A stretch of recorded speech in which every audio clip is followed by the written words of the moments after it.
Beneath the spring sun and a canopy of trees, 18-year-old Jackson is mindful of his gifts. I have a boyfriend right now. He's really great. I have an amazing group of friends. I have a great family. A health sciences student at Queen's University, he dreams of becoming a doctor. The 10-year plan is to be a pediatric psychiatrist.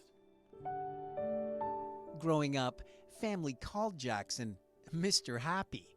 Every day for him, an adventure to be lived to its fullest.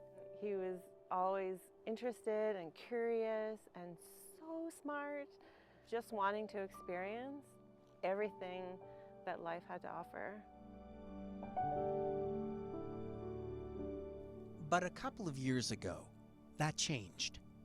Jackson's view of life and living, painfully different. Every single waking second, I would think about killing myself. I would wake up in the morning and I would wish I was dead, and then I would go about my day wishing I was dead, and then the last thing I would think before I fell asleep was wishing I was dead.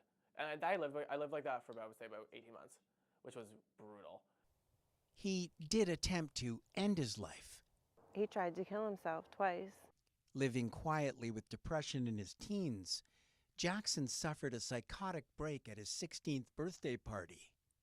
A shock to family and friends. He literally went, in my eyes, from being happy, Mr. Happy, to something completely different in one night.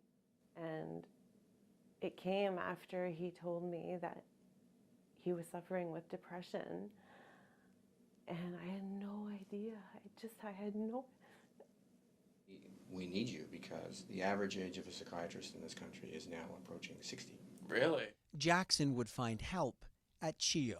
There's not enough people coming up, graduate. Where doctors are dealing with more youth mental health issues than ever before.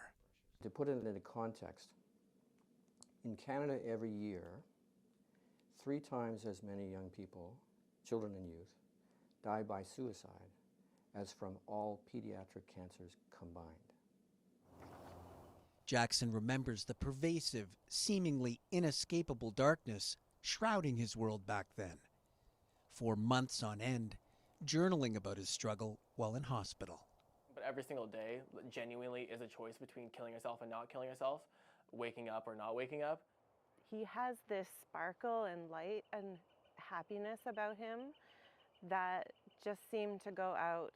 How'd you like that? And, But CHEO and Dr. Gandy would help Jackson find that light again. Therapy giving Jackson the tools to take control of his mental health destiny. Once I said to myself, I'm never going to kill myself, I can't do that. That's not going to be part of my story. There was a really big shift because it forced me to start to get better. And testing at CHEO would reveal which medications would prove most beneficial for him. To run the marathon of life, you need a really good pair of shoes. And if you're depressed, you're trying to do it bare feet. Antidepressants are essentially putting on a really good pair of running shoes to begin your journey towards recovery. It was like a dimmer switch. Instead of going down, it was coming up. And I could see through his eyes the life and happiness coming back. And he's like that to this day. By helping Jackson find his way through a painful past, CHEO has given him a future. He's been able to finish high school and go on to university, and I think he's a young man with great potential. Given a mom and son the gift of each other. If my mom didn't love me the much as she loved me, I'd be dead right now. To have Jackson happy and laughing, being himself around the house brings energy and lightness back that had been missing. I'm so grateful, but I'm so much more. It's like having him back. And for others who may be struggling, a message of promise from someone who's been there. It might not get better, but you will get better. And while you're waiting, I will hold the hope for both of us.